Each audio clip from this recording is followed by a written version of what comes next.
leader of the National Unity Platform, Robert Kyagulanyi Ssentamu, Elias Bobi Wine, has instructed his lawyers to withdraw the petition from the High Court. We have the story in our bulletin today. Welcome to TV Africa News. Hope you had a beautiful day. This is Africa Today. My name is Nahawe Kajira. The headlines. Bobi Wine withdraws petition against Museveni. Human rights activists file an application at High Court against police in army brutality on journalists. Libyan Interior Minister survives assassination attempt. In USA, investigations ongoing following the airline's ground Boeing engine failure. The leader of the National Unity Platform, Robert Kyagulanyi Ssentamu, Elias Bobi Wine, has instructed his lawyers to withdraw the presidential poll petition, which he had filed to the Supreme Court, challenging Museveni's victory in the 14th general election. Bobi Wine has accused some judges of the court being biased and having predetermined minds. We have the story.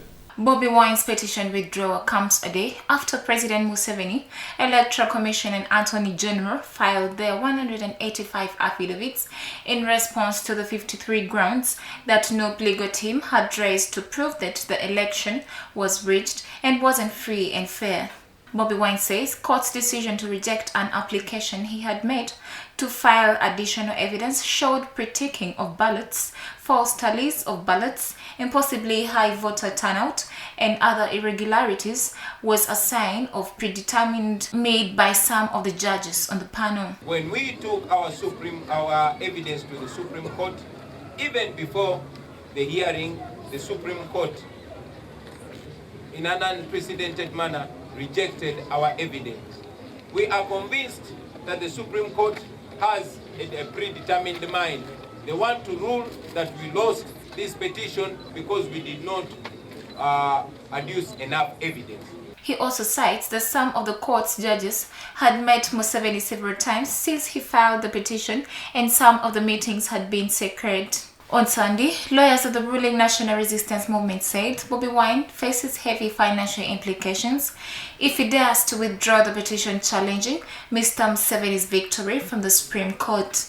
You notice that the NRM lawyers are so excited because they want us to go on with the case that they have rendered lame so that they can have a judgment in their favor. And they are intimidating us, telling us that if we exercise our right and withdraw from a court that is clearly biased, that they will slap us with cost. I want to tell them in no unequivocal terms that we are not scared. However, Mr. Kyagulanyi says he won't pay any cost against his withdrawal. Chief Justice Alfonso Winyidolo and two justices of the Supreme Court last week refused to rescue themselves from hearing the petition as Bobi Wine had requested. Nahawe Kajira, Africa Today. Kaladi Stephen, a human rights activist, has filed an application at High Court Civil Division in Kampala against Attorney General seeking court intervention in police and army brutality on journalists. Our reporter Nalugo has the story. Last week, a group of military police and others from security agencies attacked journalists and beat them while covering new President Robert Kyagulanyi taking his petition document on violation of human rights at United Nations human rights offices in Kampala. Today, a human rights advocate and lawyer, Kalali Stephen, has filed an application against the Attorney General and government seeking a court declaration for all accredited journalists over their rights to practice their profession without interference by security agents. The request we want court to give us, one, is a declaration that all accredited journalists and the media at large have the right to practice journalism freely in Uganda without any interference. Two, a declaration that the events or the acts of the government agencies, that means military police, the police at large and the army, in battering, continuously battering the journalists, are inhuman, degrading, and interfere with or infringe on the right to practice journalism or freedom of expression that is provided for under Article 29 and 40 of the Constitution of the Republic of Uganda. Mr. Kalali Stephen wants court to issue a permanent injunction on security agents to stop interfering in the work of journalists. Nalugo Muyingo, Africa Today. Now, over 7 local air operators are scheduled to defend the renewal of their service licenses before the Uganda Civil Aviation Authority. This was revealed by Civil Aviation Authority, the regulatory body aviations in Uganda. Let's have the story. According to UCAA, 7 companies will defend their applications on March 5th this year before UCAA board in initial public hearing open to members of the public. The 7 firms to defend their applications include Grand Air Service Limited, Kampala Executive Aviation, DHL Aviation Limited, Trans-Africa Uganda Limited, Mission Aviation Fellowship, AIM Air, and Eagle Air Limited. This has been done to ensure that all operators in the aviation industry are properly certificated in accordance with the International Civil Aviation Organization standards and recommended practices to enable them continue operating. It is a regulatory requirement that any air operator intending to undertake commercial operation, domestic or international, applies to UCAA for an operating license known as Air Service License. Every applicant at such a public hearing, including those seeking renewal, is expected to clarify on issues to do with their business plan, proposed air routes, and equipment to be used, among others. Brian Katende, reporting for TV Africa. Let's go for a quick break. It is Africa Today. Don't go away.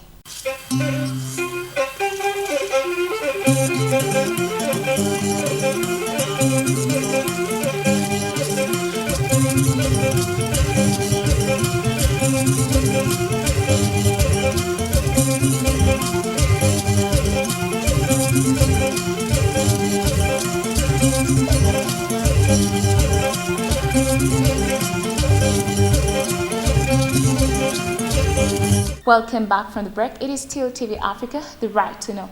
And in our international news today, the opposition presidential candidate in Niger, Mohamed Osman, cast his vote this morning in Bini, a working-class neighborhood in his hometown of Zinda, while Mohamed Bazoum, the anointed successor to Niger's outgoing president, Mahamadou Issoufou, cast his at the Niamey City Hall. Let's have the story. The 2 candidates, ex-President Mohamed Osomane and Mohamed Bazoum, face off in a runoff presidential elections that will be first democratic transfer of power in Niger since independence from France in 1960. The West African nation's outgoing president Mahamadou Issoufou held the second round of the elections. February 21st vote completes Niger's 3-month-long electoral cycle that kicked off in early December with the local elections. Bazoum had won 39.3% of the votes in the first round, Osomane almost 17%, and the first share with a clear advantage. A few dozen observers from Economic Community of West Africa, ECOWAS, were deployed to monitor the elections. The results are expected in the coming days. Brian Katende, reporting for TV Africa. Away from Nigeria and in Libya, the Interior Minister of Libya's unity government, Fathi Bashagha, survived an assassination attempt yesterday on a highway near the capital Tripoli. Let's have the story. Sources indicate that this convoy was fired on from an armored car while he was on the way. His police escort then turned fire. 2 of the assailants were arrested and the 3rd is in hospital. A reliable source indicates that the minister is fine. Bashagha, a heavyweight in Libyan politics, was returning from a routine visit to a new security unit overseen by his department. The 50-year-old has served as Interior Minister in the government of National Accord since 2018 and has staked his reputation on battling corruption. Libya has been driven by violence since 2011 in NATO-backed uprising that toppled and killed Muammar Gaddafi. 2 rival administrations backed by an array of militias and foreign powers have vied for control of oil-rich country. Bashagha had been seen as a favorite to lead a new interim government under UN-led peace effort following an October ceasefire last year. Brian Katende, reporting for TV Africa. Now in England, all schools in England are expected to reopen on 8 March as part of the Prime Minister's cautious 4-part plan to lift the coronavirus lockdown. The Prime Minister Boris Johnson is expected to address the nation on the current situation and the way forward. Let's have the story. Only 6 to 2 people households will be allowed to meet outdoors from 29th March. rules will be lifted in phases and 4 conditions must be met at each stage. In phase 1, all schools expected to open with outdoor after-school sports and activities allowed. Recreation in public space, such as park, could be allowed between 2 people, and they will be allowed to sit down for coffee, drink, or picnic. In phase 2, outdoor gatherings of 6 people or 2 households are expected to be allowed, including private gardens. Sports facilities such as tennis or basketball courts could be open, and the organized adult and children's sport such as grassroots football also could return. Although schools are set to open to all pupils on 8th March, it is thought a few days flexibility may be built in to allow measures like testing to be put in place. It is also understood that people once again are able to travel out of their areas, although guidance will likely still recommend staying local and overnight stays will not be permitted. And in USA, the plane carrying 231 passengers was forced to return to Denver Airport. No injuries were reported, and investigations have started to get details on what caused the incident.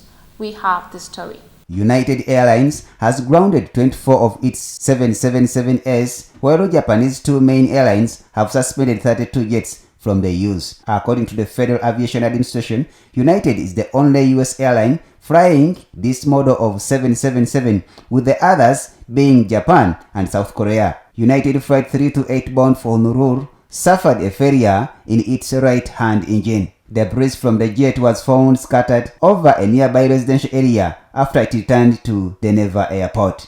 The FAA is meeting representatives from the engine firm and Boeing. The initial finding of the National Transportation Safety Board is that most of the damage occurred in the right engine, where 2 fan blades were fractured and other blades also impacted. The main body of the aeroplane suffered only minor damage. Brian Katende reporting for TV Africa. Now let's go for a quick break. We shall come back with our health news.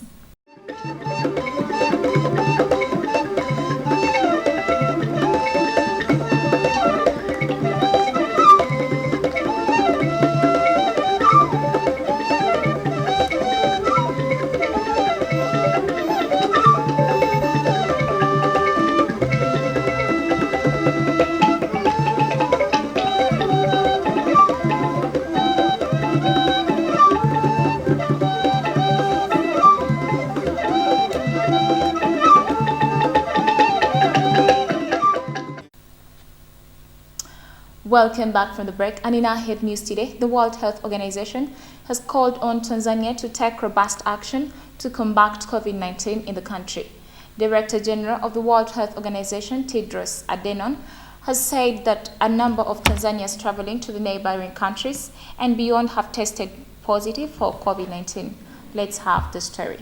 Tanzania last reported COVID-19 case figures in April 2020 when it announced 509 infections. The government last week announced the new set of measures to contain a further spread of deadly virus amid claims of worrying a rise in death attributable to the pandemic. Contrary to the widely held government position that there is no COVID-19 in Tanzania, the government has announced 8 specific measures to stop its spread. The health ministry asked Tanzanians to observe hygiene measures as advised by health experts. These include frequent hand washing with soap and running water, using sanitizers in the absence of clean water and soap, engaging in physical exercises, and protecting the elderly, overweight people, and those with chronic.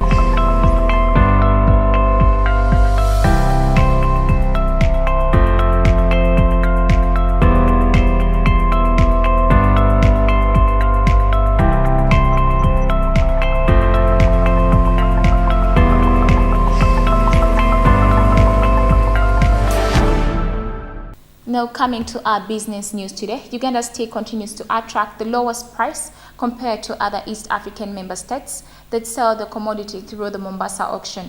According to data from the Mombasa auction, Uganda's tea sold lower than that of Kenya, Rwanda, and Burundi. Let's have the story.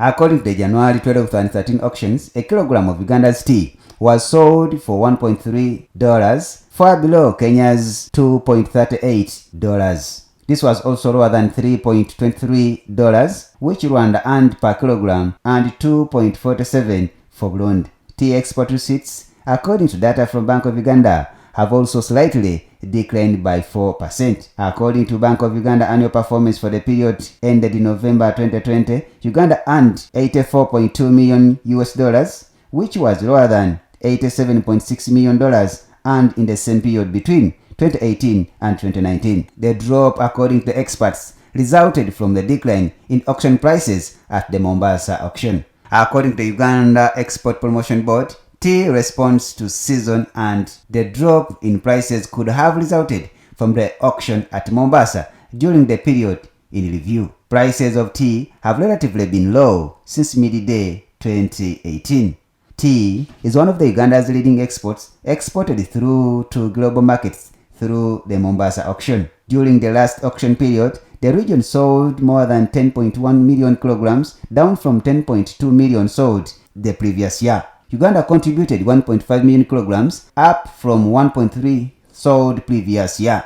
Kenya, the region's market leader, sold over 7.7 million kilograms, down from 8.1 million kilograms sold the previous year.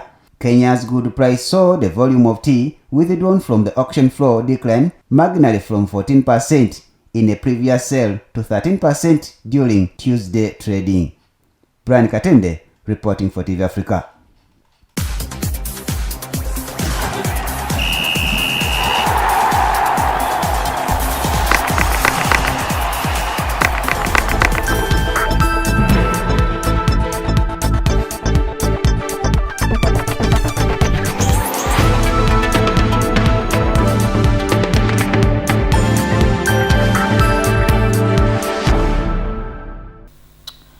And in our sports news today, the president of the International Football Federation, Gianni Infantino, launched the project to organize a school championship in the Democratic Republic of Congo that will be replicated at the African level. Let's have the story. This is the second time that the world football boss, Gianni Infantino, has visited the Democratic Republic of Congo after his first visit in November 2019 during festivities marking the 80th anniversary of Congolese club that has won the most titles in African football competitions, TP Mazembe. The president of FIFA, Gianni Infantino, closed by Arigia's an African tour, started on Tuesday, which led him to Nokotu in Mauritania, Bangui in Central African Republic, Brazzaville in Congo, Kigali in Rwanda, and Kinshasa in Democratic Republic of Congo.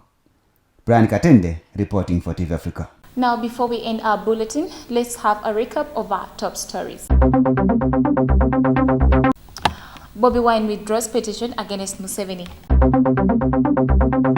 Human rights activists file an application at High Court against police in army brutality on journalists. Libyan Interior Minister survives assassination attempt. In USA, investigations ongoing following the airline's ground Boeing engine failure.